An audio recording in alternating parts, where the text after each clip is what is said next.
నా పేరు సంధ్యా పోషపైన. చాలామంది లేడీస్ కనబడుతున్నారు కదా, మీ అందరికీ హ్యాపీ ఉమెన్స్ డే అండి. చాలా హ్యాపీగా ఉంది ఈ మాట చెప్పాలంటే. అంటే ఒకరోజు గౌరవించడమే కాదు, స్వాతంత్రం అనేది ఒకటే రోజు కాదు.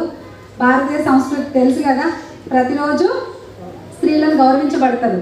దాంతోపాటు ఏంటి అని అంటే, చాలా వెనుకబడిన స్త్రీలు ఈరోజు ఇక్కడ స్టేజ్ ముందు నిలబడి స్టేజ్ మీద మాట్లాడుతున్నారు. ఏ సార్ ఒకప్పుడు ఉందా? ఇలా ఉన్నారా? సతీసాగనం లాంటి చాలా జరిగినాయి అప్పట్లో, చిన్నప్పుడు ఎప్పుడో చదువుకున్నాం. అంటే అలాంటి స్టేజ్ నుంచి నువ్వు ఏదైనా సాధించగలుగుతావు అనే బలాన్ని మనకి ఇప్పుడున్న ఏదైతే జనరేషన్ ఉందో చాలా మందికి ఒక రూపంలో, ఒక్కొక్క రోజు ఒక్కొక్క రూపంలో మనకి ఇక్కడ కనబడుతుంది. నిజంగా చాలా హ్యాపీ ఉందండి. నేనైతే బిజినెస్కి ముందు ఒక సింపుల్ హోమ్ మేకర్ నుంచి టైలరింగ్ చేస్తూ, స్టిచ్చింగ్ అంటే మనకు బ్లౌజులు కుడుతూ నేర్పిస్తూ, తర్వాత శారీస్ అమ్ముతూ చాలా సింపుల్ పర్సన్ అనమాట. అలాంటి పర్సన్ని ఈరోజు మాటలైతే వస్తలేవు. ఎందుకంటే ఈ ఉమెన్స్ డేకి ఎగ్జాక్ట్గా లాస్ట్ ఇయర్ మేము ఢిల్లీలో ఉన్నాం, నేషనల్ అవార్డు తీసుకోవడానికి వెళ్ళినాం. నిజంగా ఇవన్నీ అయితే తెలీదు. అందరికీ డ్రీమ్స్ ఉన్నాయా అండి? అందరికి ఉన్నాయా? కొంతమంది అన్నారు ఎస్ అని. ఎంతమంది ఈరోజు ఫస్ట్ టైం వచ్చిరు? ఫస్ట్ టైం ఫుల్ ఎత్తండి, డబ్బులు ఇచ్చేసి అయిపోయింది, మళ్ళీ తీసుకోరు. సూపర్ అండి. Welcome to Vestige and winning team family. Applause ఇవ్వండి, వెల్కమ్ చెప్తూ. ఫ్లాట్స్ కొట్టడం అంటే కూడా ఇంటినా రెండు చేతులు కలవట్లేదు. కొంతమంది నేను న్యూస్ కూడా కొడుతున్నాను, మళ్ళా అప్పుడు దాకా సైలెంట్గా ఉండేది. అంటే మళ్ళీ నన్ను అడుగుతారేమో మేడం అని చెప్పి. కానీ డ్రీమ్స్ అందరికి ఉన్నాయి కదా. ఇప్పటిదాకా ఈరోజు లేడీస్ నడుస్తుంది కదా ప్రోగ్రామ్ అంతా, హోస్ట్ ప్లాన్ మాట్లాడేటోళ్ళు మ్యాక్సిమం. చూడండి ఇప్పటిదాకా మేడం అడిగినారు కదా, ఒకసారి డ్రీమ్స్ చెప్పరా ప్లీజ్. ఏమేమి చెప్పినారు మేడంకి? ఏముంటే మీ లైఫ్లో హ్యాపీగా ఉంటారు? హెల్త్, చారిటీ, ఇంకా హౌస్, ఇంకా కార్, ఇంకా గోల్డ్, ఇంకా బ్యాంక్ బ్యాలెన్స్, ఇంకా టైం ఫ్రీడమ్, ఇంకా ఫ్యామిలీ, జాబ్ ఫ్రీడమ్. అంటే టైం ఫ్రీడమ్ అంటే జాబ్ ఫ్రీడమ్ వచ్చినట్లే. ఓకే, ఇంకా సెక్యూరిటీ, పేరెంటల్ కేర్, ఇంకా మంచి ఇల్లు, ఇంకా హెల్త్ చెప్పారు ఫస్టే, ఫారెన్ ట్రిప్స్, ఇంకా 3 generation income. Okay, recognition. Wow super. లాస్ట్కి మేడం గట్టిగా దుమ్ము లేపింది. ఇంకా ఇంకా ఇంతే మేడం ఇప్పటికైతే, మేము ఆలోచించుకోలేదంటారా? Passive income. సూపర్, చాలా ఇంపార్టెంట్ కదా. ప్యాసివ్ ఇన్కమ్ అంటే బయట ఎవరైనా ఆలోచిస్తున్నారా? ఇంతకు ముందుకు పోనీ ఈ అవకాశం చూడకపోతే ఎప్పుడైనా విన్నామా ప్యాసివ్ ఇన్కమ్ గురించి? లేదు.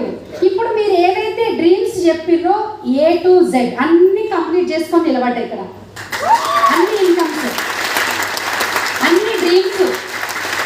ఏదైతే డ్రీమ్ చెప్పిరో, హౌస్ అంటారా తీసుకున్న, కార్ అంటారా 2 కార్లు తీసుకున్న బిజినెస్ నుంచి, రికగ్నిషన్ అంటారా ఆల్రెడీ చూస్తున్నారు, national award Uttarakhand CM, Delhi CM చేతుల మీదుగానే అవార్డు తీసుకొని రావడం జరిగింది. ఇంకా పేరెంటల్ కేర్ అంటారా బాగా చూసుకుంటున్నా. ఈ విన్నింగ్ టీం దయ వల్ల మా అత్త మామని, అంటే ఒకప్పుడు తెలీదు ఎలా ఉండాలనేది, విన్నింగ్ టీం దయ వల్ల అది కూడా నేర్చుకున్నా. మా ఫ్యామిలీతో చాలా హ్యాపీగా ఉన్నాం. తర్వాత అంటే ఒకటి అత్తమామతో వచ్చేది కూడా ఒకటి యాటిట్యూడ్ పరంగా, ఒకటి మనీ పరంగా ప్రాబ్లమ్స్ తప్పిస్తే ఇంకేమైనా ఉంటాయా? అవన్నీ పుష్కలంగా మన దగ్గర ఉన్నాయి. యాటిట్యూడ్ బాగుంది, డబ్బులు పుష్కలంగా ఉన్నాయి, ఇంకేం ప్రాబ్లం వస్తుంది? ఏం రాదు. ఇంకేమంటారు? గోల్డ్ అంటారా? ఒకప్పుడు ఏమైనా పెళ్ళిళ్ళు ఏమైనా వచ్చినాయంటే మా సార్ని, బావా ఈసారి అన్న ఒక్కసారన్నా 2 తులాలు బంగారం కొని 5 తులాలు కూడా కొనియలేదు. కానీ ఈరోజు నేనే సార్కి ఒక 3 తులాల బంగారం నేనే కొనిస్తున్నాను. డబ్బులు అంటే రేటు తక్కువ ఎవరైనా తీసుకుంటారు, ఇప్పుడు తీసుకోవాలి. ఎస్ ఆర్నో? ఇంకా మనీ అంటారా? మనీ సంపాదిస్తున్నాం, ఆల్రెడీ ల్యాక్స్లలో ఇన్కమ్ సంపాదించగలుగుతున్నాం. తర్వాత ఇంకొకటి బాగా మీరు మర్చిపోయేది అని అంటే, వేరే వాళ్ళకి హెల్ప్ చేయడం. చాలా మందికి హెల్ప్ చేసే అవకాశం కూడా వెస్టీజ్లోనే ఉంది. అన్నిటికీ అన్నీ అండి. ఇంకా లేదనేది ప్యాసివ్ ఇన్కమ్ అంటారా? భగవంతుడి దయ వల్ల బాగున్నాం. ఒకవేళ ఈరోజు లేకపోయినా కూడా నా పిల్లలు, నా ఫ్యామిలీ సేఫ్. ప్యాసివ్ ఇన్కమ్ ఒక నెట్వర్క్ నేను క్రియేట్ చేయగలిగిన. ఇంకేం కావాలి చెప్పండి? ఇంకా కూడా ఇది అంతా విన్న తర్వాత కూడా మళ్ళీ ఏం చేస్తారు అని అంటే పక్కింటోళ్ళ మాటలు, పైనింటోళ్ళ మాటలు, ఇక్కడ ఉన్నంతసేపు ఎంతసేపు అరే భలే మాట్లాడిరే, ఇంతసేపు లీడర్స్ బాగా మాట్లాడిరబ్బా, సంధ్య మేడం అయితే మంచిగా మాట్లాడింది, నిజంగా మా చెల్లె లెక్కనో అక్క లెక్కనో నా కూతురు లెక్కనో అని అనుకుంటున్నారు. కానీ ఒక్కసారి మీ ఇంట్లో ఉన్న లేడీస్కి ఈ అవకాశము తీసుకో అని కొంచెం సపోర్ట్ చేయండి. ఈరోజు నేను, రేపు పొద్దున వాళ్ళు ఒక అవకాశం ఇచ్చి చూడండి. ఇంకా చెయ్యాలన్నా వద్దా అవసరం లేదండి. వేరే వాళ్ళ అవసరాలు, వేరే వాళ్ళ గురించి మనకు అవసరం లేదు. వేరే వాళ్ళ మాటలు ఎంతసేపు పట్టుకుంటాం, ఎంతసేపు వింటాం చెప్పండి? ఎంతసేపు వాళ్ళ గురించి వీళ్ళ గురించి ఆలోచన చెయ్యకండి. ఇక్కడ అవకాశం విన్నది మీరు. ఇక్కడ ఒక స్టూడెంట్ అంటే చదువుల తల్లి సరస్వతి బిడ్డలు అని చెప్పొచ్చు, చరణ్ సార్ అండ్ భార్గవ మేడంని. ఇక్కడ వాళ్ళు అంటే బాగా చదువుకున్న వాళ్ళు ఉన్నారు. నేనేం చదువుకోలేను, నాకు చాలా తక్కువ చదువుకున్నా, 10th క్లాస్ అంతే. మరి అలాంటి నేనే మరి ఇక్కడ ఉన్న వాళ్ళు అంటే వాళ్ళకు నాకు సేమ్ ఈక్వల్గా స్టేజ్ ఉందా లేదా? ఈక్వాలిటీ ఉందా వెస్టేజ్లో? మరి ఇంకేం కావాలి? ఏం చదువుకోని ఉన్నారు, బాగా హైలీ ప్రొఫెషనల్స్ ఉన్నారు. మరి ఆ మధ్యలో మీరు అందరు ఉన్నారా లేదా? మరి చెయ్యొచ్చా? ఇంకా పక్కింటోళ్ళ మాటలు విందామా? పక్కింటోళ్ళ మాటలు వింటే వాళ్ళ బతికి ఏం మారలేదు, ఇంకేం మారదు, మనకు కూడా మారదు. అర్థమవుతుందా? నేను కూడా 5-6 సంవత్సరాల ముందు అవకాశం తీసుకున్నప్పుడు చాలా అంటే ఎంతో అనుకున్నా, కానీ తీసుకున్నా. నాతో పాటు చాలా మంది స్టార్ట్ చేసారు. మరి స్టార్ట్ చేసిన వాళ్ళందరూ ఉన్నారా ఈరోజు నాతో పాటు? లేదు. డెసిషన్ అనేది వాళ్ళు స్ట్రాంగ్ తీసుకోలే, నేను స్ట్రాంగ్ తీసుకున్నా, ఇక్కడ నిలబడ్డా. వాళ్ళు నిలబడలేదు. వాళ్ళ జీవితం ఏం మారలేదు, ఎట్లున్న లైఫ్ అట్లే ఉంది. వాళ్ళ ఇంటి ముందు నుంచే నేను కార్లో వెళ్తున్నా.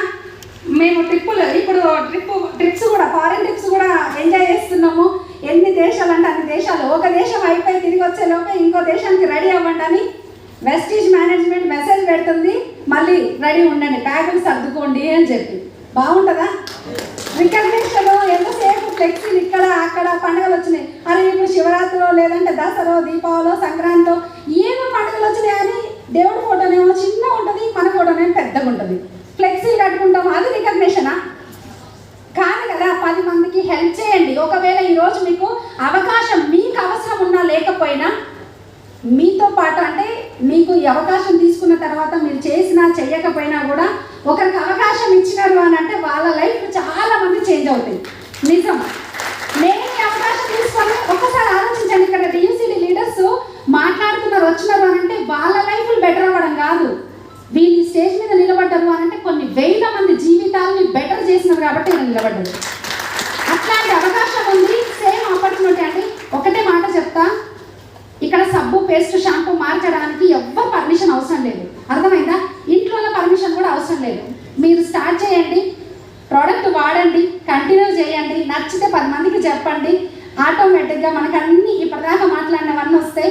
మా సార్ కూడా ఒకప్పుడు ఒప్పుకోలేదు, కానీ ఏం చేయాలంటే పని చేసుకుంటూ ముందుకెళ్ళినా నీతోటి ఏడైతుంది, నువ్వేడ చేయగలుగుతావు అన్న పర్సన్స్ ఈరోజు అంటే 48,000 ఇన్కమ్ చూసిన తర్వాత మా సార్ అప్పుడు స్టార్ట్ అయినారు నాతో పాటు. ఆయన సపోర్ట్ ఉంది కాబట్టి నేను నిలబడ్డా. ఇక్కడ జెంట్స్ మా బ్రదర్స్ చాలా మంది ఉన్నారు.